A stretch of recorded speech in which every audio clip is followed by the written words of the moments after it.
Erica came home from the home improvement store with too few stones for the patio and too much brick for the flower beds.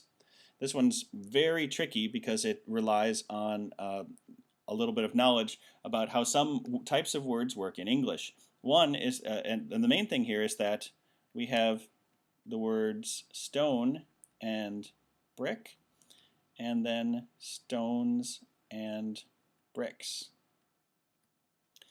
And the problem here, of course, is that when you refer to stone and brick as building materials, they are non-count nouns. You would talk about how much you have, and or how you have too little. Whereas when you count the individual ones, you can count stones and you can count bricks. So those are count nouns, and you would talk about how many and having too many or too few. So either one is correct. There are other words in English that work this way. These aren't just picked from the most obscure things possible. Other substances can work this way.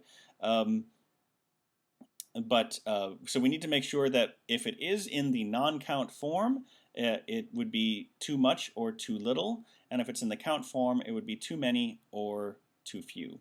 So A has too few stones and too much brick. Okay, so those match up. Let's check the other ones.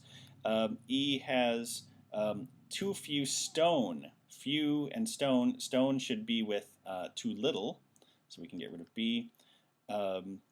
Too few stones. Okay, that works. And too many brick.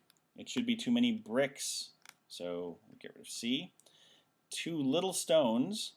It should be too few if we're actually using the count form of it, so we can get rid of D. And then too few stones, that works. Too much bricks, should be too many bricks here, so we get rid of E. Answer choice A, the original sentence is correct as written.